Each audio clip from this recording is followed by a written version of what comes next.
Erev Tov, everyone.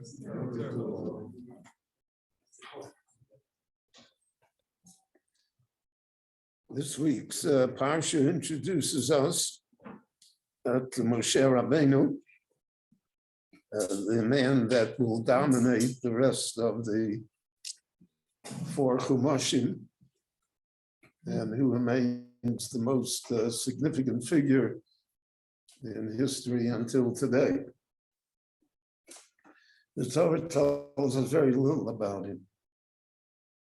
He has a miraculous birth. And he's thrown into the river. He is saved by the daughter of the Pharaoh. He's raised as a prince in Egypt. And then the Torah tells us that he left the palace to see the condition of the Jewish people in Egypt. It doesn't tell us how he knows he's Jewish or why you should concern him. And the Torah says, Vayar ish Mitzri make ish Ivri. He sees an Egyptian taskmaster that is whipping one of the Jewish slaves. Rashi here, based on the Medrash and the Gemara, tells us a whole backstory here. That this Egyptian taskmaster assaulted this man's wife, and when the man found out, so then the Egyptian was more afraid of him, and therefore he vented his wrath against him. So then the Torah tells us a strange thing.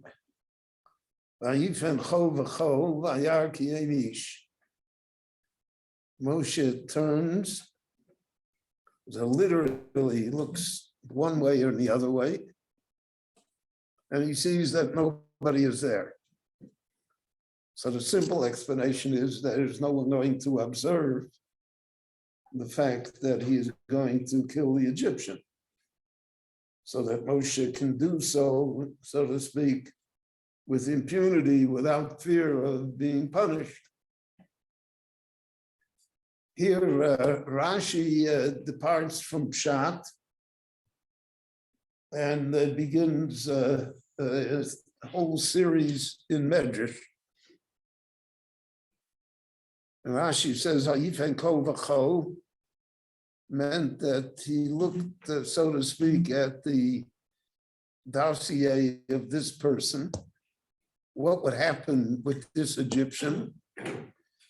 And he saw Shein Ish, nobody of his descendants would be a moral person, would be a good person, would want to come into the Jewish fold. So therefore, he felt that he was empowered to kill him. It's a very strange medrash that Rashi quotes. First of all, how does he know? Does he already have the gift of prophecy? Most of the Mefarshim say the gift of prophecy came to him when he was at the burning bush. There, Rebbe Shalom reveals himself to him. But let's say that he does know. What does that got to do with killing this Egyptian?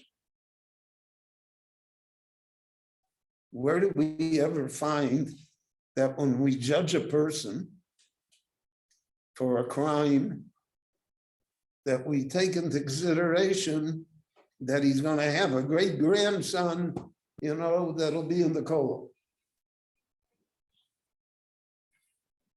The halacha is certainly not like that. It says, Eila amishpotim ve'ela amishpotim asher tosim lifneihem. Lifneihem means in front of them. That's all they see. They don't see the past. They don't see the future. They only see what the situation is.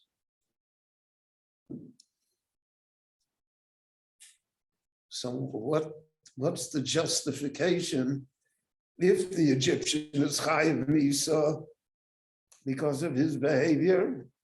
So even if he has tzaddikim that'll come from him, he's still chayiv misa. There are a number of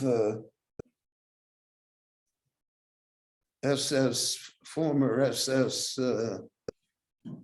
officers, perpetrators of atrocities, who have very fine children and grandchildren. And some of them have even converted to Judaism. I know a family here in Jerusalem.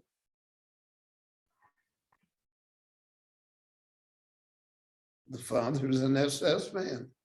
The father's chayiv misa. What's the difference? What comes?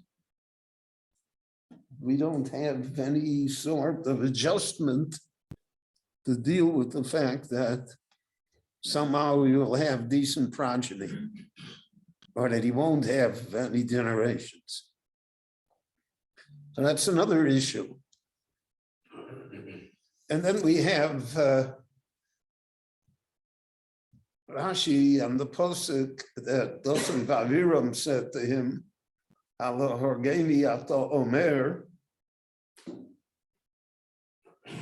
are you saying that you're going to kill me?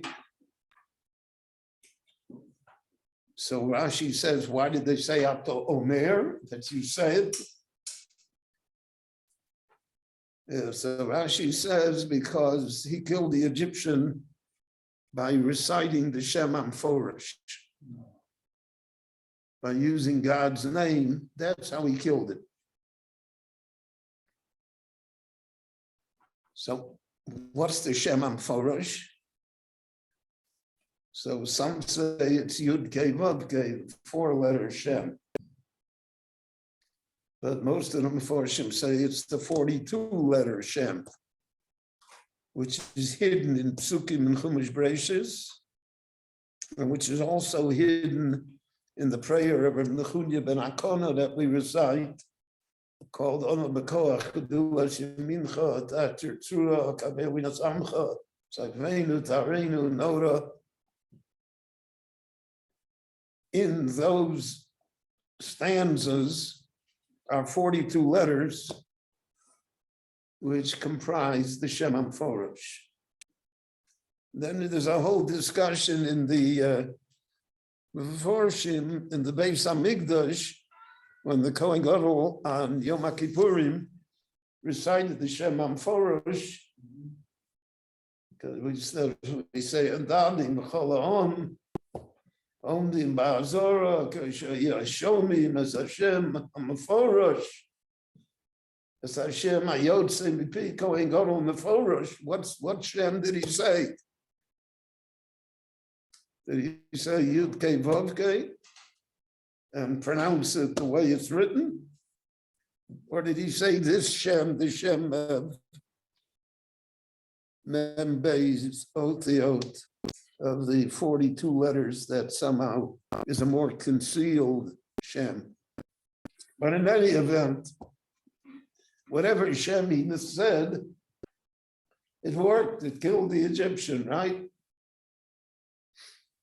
So Moshe killed him by saying the Shem. So where does Moshe know the Shem from?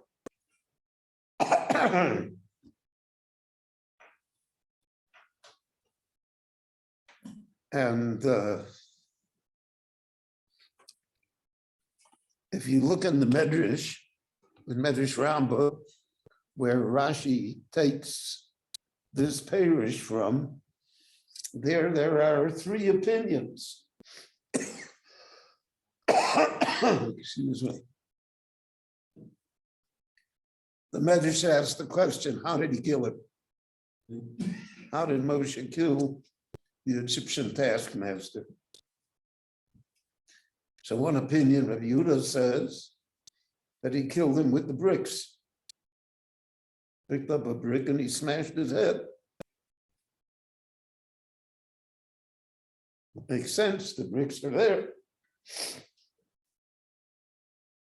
Second opinion is that he picked up a spade, a shovel that was being used in the work to shovel the raw material to make the bricks. And he took the shovel and he hit him in the head and killed him. The third opinion is that he killed him with the Shem Amphorish. So why does Rashi adopt only the third? Why doesn't he mention the first two as well?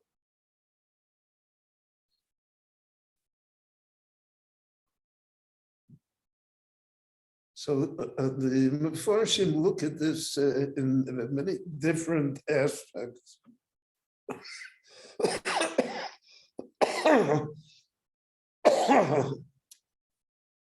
The idea I'm going to share with you is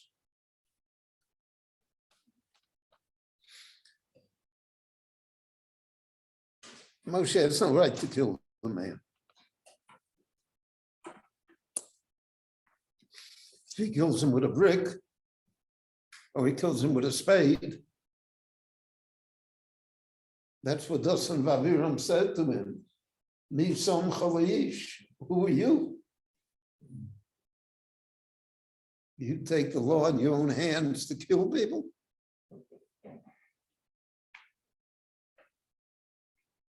So he has no justification. It may be heroic,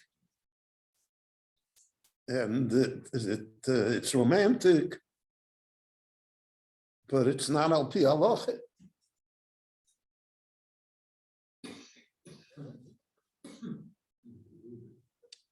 But if you say that he killed him with the Shem Amphorish, that means he didn't kill him. Heaven killed him. It's Misa B'dei Shemayim. Moshe didn't do anything. Moshe invoked the name of heaven, that heaven should take revenge, that heaven should kill it. And therefore Moshe is absolved of all guilt. And that perhaps is why Rashi adopts only that interpretation. Because if you say he killed him with bricks, or he killed him with a spade, then Moshe killed him. How did he do that? But if you say that he killed him with the Shem Amphorish, means he referred the matter to heaven and let heaven do what they want with it. So then Moshe is not liable at all for what happened here.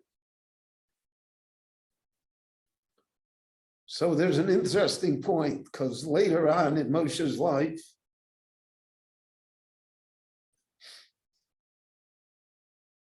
the daughters of Midian seduce most of the men of the tribe of Shimon. And the Nasi, the prince of Shimon himself, Zimri, takes the Midianite woman, and in front of everyone, he is intimate with her to show that there's no Easter here. It's today's world. And Moshe is powerless.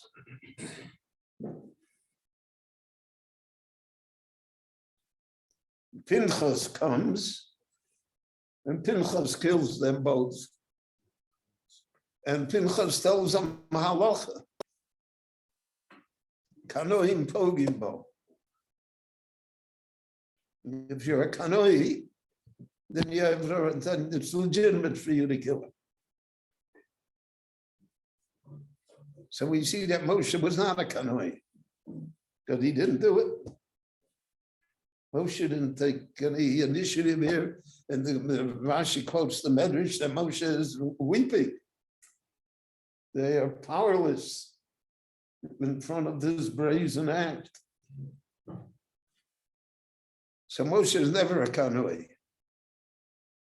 So therefore Moshe can't kill the Egyptian with a brick or with a spade either. Because that's kanoim pogim bo. And therefore Moshe has to refer the matter to heaven. And that's what it means that he killed him with the Shem. He killed with the Shem, so heaven takes care of it. Whatever happens here, the Shem did it. So Rashi goes l'shitoso. Rashi goes according to his opinion all the way to make the whole matter clearer for us why Moshe behaved as he did. Chananya ben Akash Omer Rotzak HaKadosh Baruch Hu Zakas Israel. Hibra Lahem Torah Mitzvot Shenemar Adonai Chavei Tzaman Tzidko Yavdil Torah V'Yadir. Gadol Yishkadash Me'Rabba. Yom Ma'adiv Rafi Hussein Yom Ma'adiv Rafi Hussein.